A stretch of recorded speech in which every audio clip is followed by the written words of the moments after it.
Hello friends, எல்லாருக்கும் வணக்கம். Welcome back to homely princess channel. இன்றைக்கி நம்ம சேனலில் குழந்தைங்களுக்கான ஒரு வெயிட் கெய்னிங் ப்ளஸ் ஹெல்த்தியான ஒரு ட்ரிங்க் ரெசிபி பார்க்க போகிறோம். இந்த ரெசிபி வந்து பார்த்திங்கன்னா 9 மாத குழந்தையிலேருந்து நீங்கள் தாராளமாக கொடுக்கலாம்.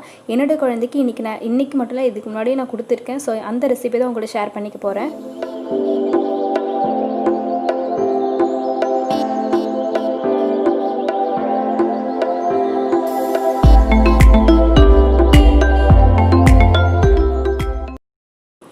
இதுக்கு வந்து பார்த்திங்கன்னா நான் ஒரு 2 டேட்ஸ் வந்து எடுத்துக்கிறேன். அது கூடவே பார்த்திங்கன்னா நான் ஒரு 8லேருந்து 7 உலர் திராட்சை எடுத்துக்கிறேன்.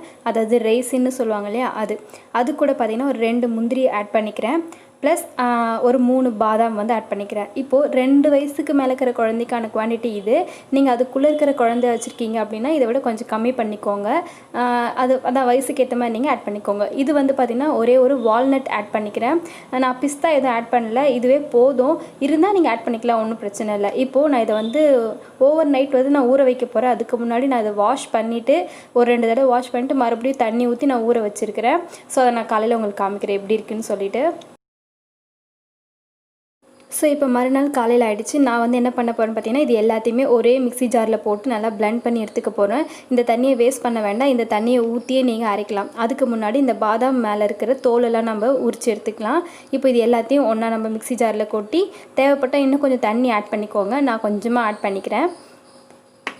ஸோ தண்ணி ஊற்றி நம்ம நல்லா பிளெண்ட் பண்ணி எடுத்ததுக்கப்புறம் பார்த்திங்கன்னா, முதல்ல வந்து கொஞ்சம் ரொம்ப நைஸாக அரைப்படாமல் தான் இருக்கும். ஸோ முதல்ல நீங்கள் வடிகட்டி எடுத்துக்கோங்க. அதுக்கப்புறமா மறுபடியும் நம்ம அரைச்சி வச்சுருக்கோம் இல்லையா, அந்த மேலே இருக்கிற வடிகட்டிக்கு மேலே இருக்கும் இல்லையா, அதை திருப்பி நம்ம மிக்ஸி ஜாரில் போட்டு நல்லா மறுபடியும் நல்லா ஃபைனாக வந்து அரைச்சி எடுத்துக்கோங்க. ஸோ இந்த அளவுக்கு நல்லா ஃபைனாக அரைப்பட்டுருச்சு. இப்போது நம்ம ஆல்ரெடி வடிகட்டி வச்சுருக்கிறதுல இதை நல்லா மிக்ஸ் பண்ணிவிட்டு நீங்கள் வந்து குழந்தைக்கு சர்வ் பண்ண வேண்டியதாக. ரொம்பவே சூப்பராக ஹெல்த்தியான ஒரு ட்ரிங்க் இது. இதை நீங்கள் மறுபடியும் வடிகட்ட வேண்டாம், அப்படியே நீங்கள் கொடுக்கலாம். ஸோ இதான் இந்த ரெசிபி நீங்கள் கண்டிப்பாக உங்கள் குழந்தைக்கு ட்ரை பண்ணி பாருங்கள். இந்த ஸ்நாக் டைமில் நீங்கள் கொடுக்கலாம். நைட்டில் ஈவினிங் டைமில் கொடுக்க வேண்டாம், காலையில் கொடுங்க. அப்படி இல்லைனா ஒரு மதியம் இல்லை ஒரு 11:30 மணி போல் நீங்கள் கொடுக்கலாம். ஓகே ஃப்ரெண்ட்ஸ், இதே மாதிரி நிறைய இன்ட்ரெஸ்டிங்கான ரெசிபிஸோடு உங்களை வேறு ஒரு வீடியோவில் பார்க்குறேன். அன்டில் தென் பாய்.